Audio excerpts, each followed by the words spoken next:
Okay everyone, welcome back. This is part 2 then of my little track preparation, so to speak. We've now had our front headstock stand has arrived, so that's great. We can now support the bike so we can drop the forks.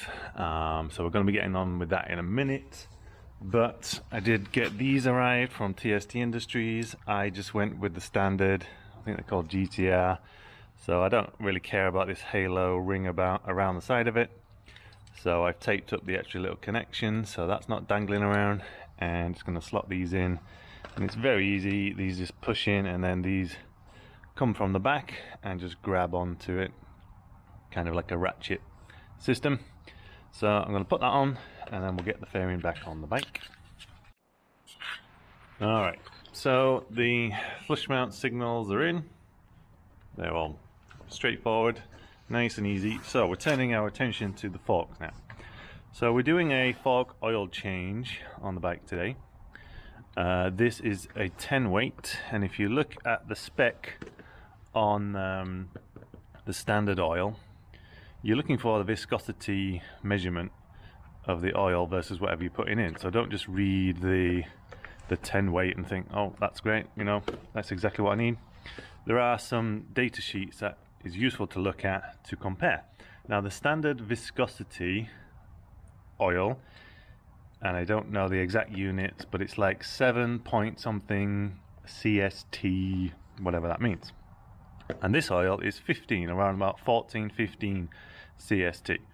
So it's double the viscosity. So I'm hoping that that will give me sufficient dampening on the forks. We will see.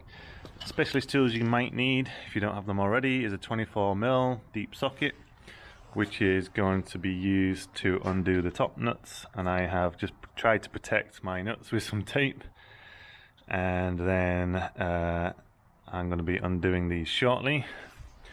You also need a 14mm Allen, which goes to undo the wheel axle. So I'm going to get these various bits and bobs off the forks, the brakes, ABS lines, etc. Undo two nuts in, two bolts in there. Those two right there. These I've already loosened up because I have actually cracked these off already a little bit. So they're all loose, well not all loose, but ready to come out when the forks are off the bike. So yeah, we'll have these out in a moment. Just a quick tip as well, before you take the top caps off the forks, make sure to wind out the preload, which on the Yamaha R7, these orange items.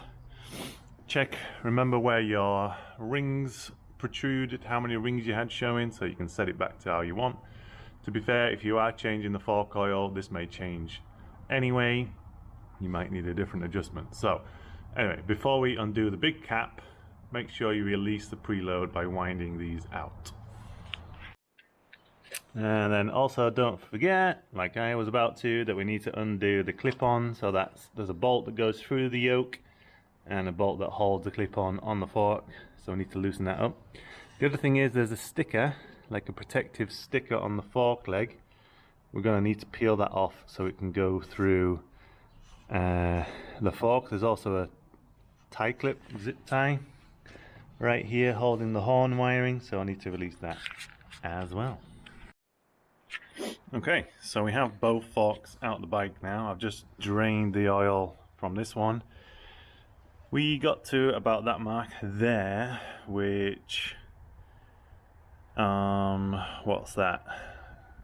Somewhere around about 12 ounces. I could convert that. So a quarter, halfway between a quarter and a half a litre. So not sure, I can't do the maths in my head about what that is right now, but what I did was I poured the oil into a bigger bowl first and then poured it into this jug. So I might be missing a few milliliters. So what I'm going to do now is pour this fork directly into this measuring jug, and we'll get like an average of how much oil was in each fork basically.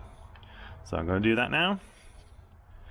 The caps, so what I did was loosen the caps so that they're enough to be turned by hand when they're out of the bike, because I've got nothing to clamp these in place whilst I undo the top. But yeah, anyway, you can watch if you want. Let's have a look. Pop you down here. See if you can see everything. I think you can. There we go.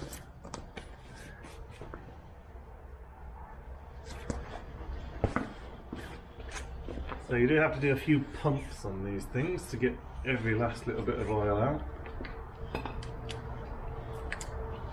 So undo the top cap, last few turns, and eventually the tube will pull away from the top cap. I'm going to try and get it all in this jug. There we go. Now this bike has done approximately 1,500 miles, so the oil should be absolutely fine. Nothing wrong with the oil.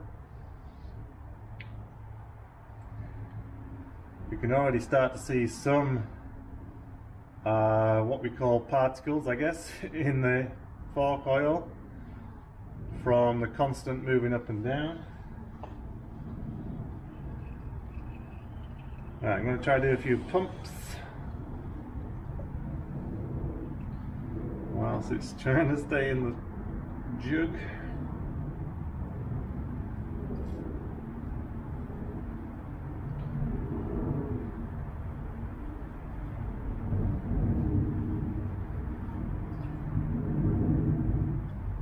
See if you can get all of it out.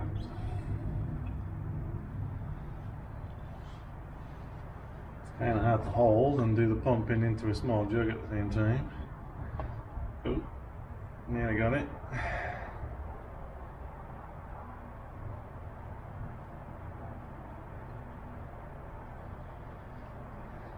Seems to be working now. Every time we do a pump, it's squirting some more out.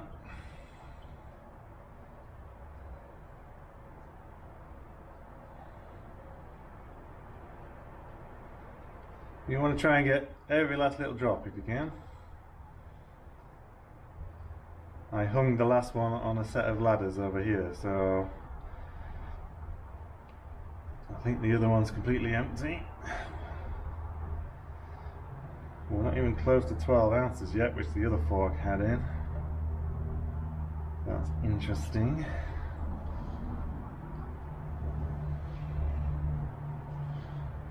Let's try and tip it a bit more.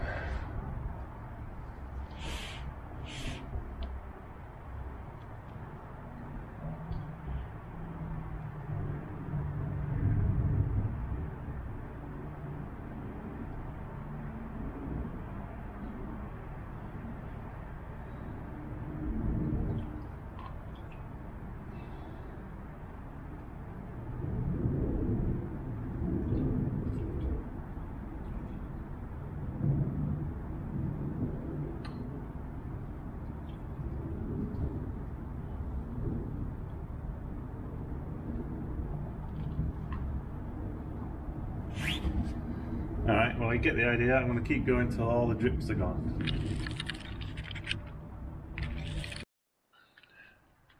Right, I don't know if you'll be able to see this because my camera's not great at looking at my phone.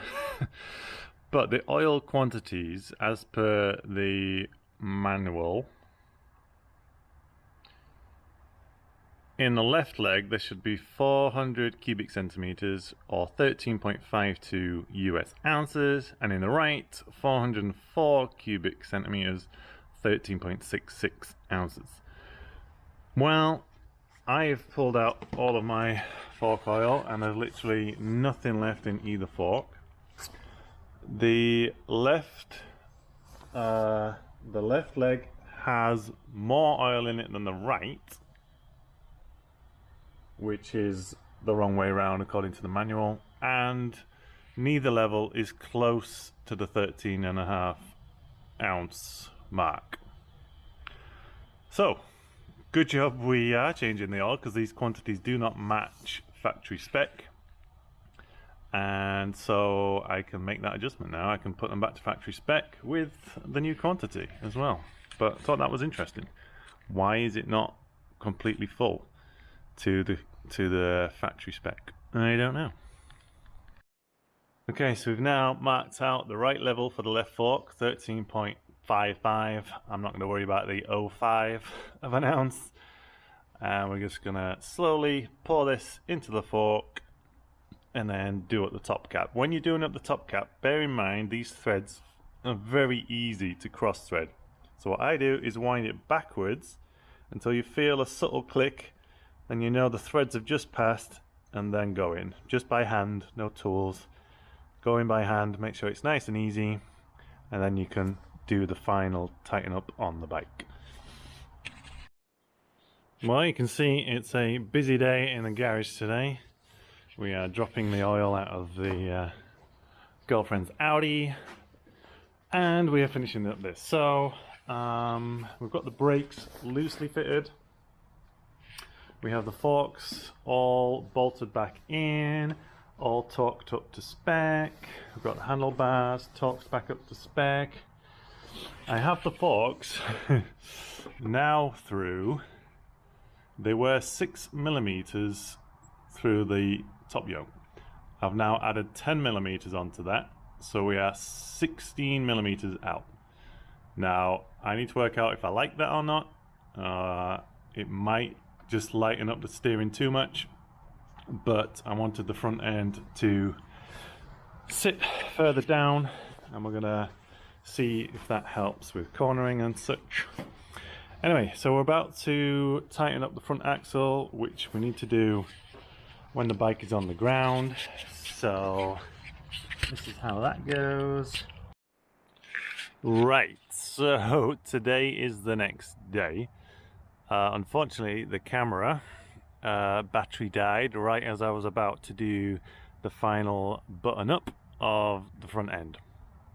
But take my word for it, what we had to do was just get the front end back on the wheel, give it a bit of a bounce to get the fork settled, and then finish tightening up the axle and the pinch bolt to the torque specs as said by Yamaha.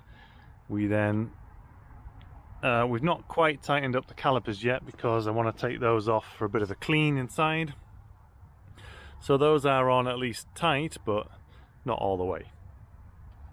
Anyway, the whole point of doing the fork oil change was because in a previous video, if you want to go back and watch it, where we talked about the suspension of the R7 as a standard bike, we were doing a bounce test where we talked about the fact that when we're on the bike, we kind of want any bumps that happen, we want the bike to come back in a smooth and settled manner. What we don't want is the front forks to compress and then come back up and do an oscillation at the top.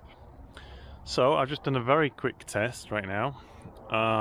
We are now on the very first click that you'll hear from fully closed out. So wind it up. We've now got 10-weight oil in, wound all the rebound adjustment all the way in, and then back out till you hear the first click. And now you're going to see the difference with the 10-weight oil. Okay, so I'm just going to put the camera down and then we'll do the bounce test again, and you'll see the difference just by changing that oil. Okay, so just let me get in position.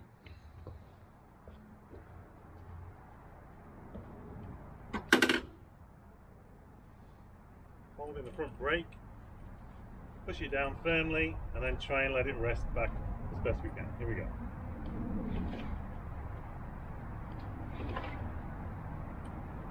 That again.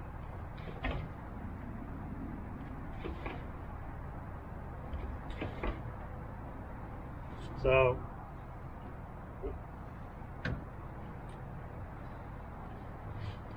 I don't know if you can see that, but what we now have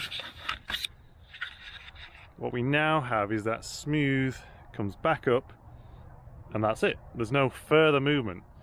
Comes back up to position and rests there. Now, we may not have everything perfect because we not only do we want to slow down the rebound, make it nice and smooth on the way back, but we do need it to be reactive as well. So will I fine-tune that setting? Yes, but you can clearly see a night and day difference between the standard weight oil and 10 weight oil. So I'm happy.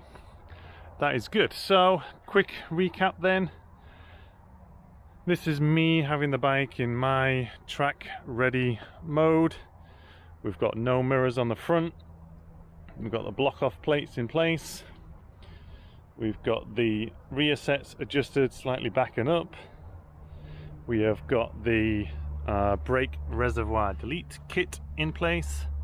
So this just needs a bit of brake fluid in and a bit of a bleed, and then we'll be good to go on that. There's clearly no passenger pegs in this mode. There's no fender, but that can go back on quickly if we need to. We're ready. I just want to do a bit of a cleanup in the calipers.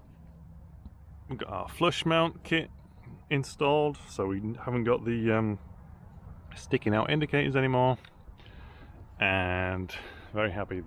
One of the last few jobs I need to do is I want to try and find an adjustable clutch lever, because this thing is just not very comfortable for my hands. So I want to make this adjustable. Then we should be about there, really. I'm looking to think about changing this for track, but we'll see about that as well. Anyway, thanks for joining the journey. Thanks for watching along. Fork oil is now done, looking a lot nicer, and good to go. Alright guys, thank you for watching. Bye for now.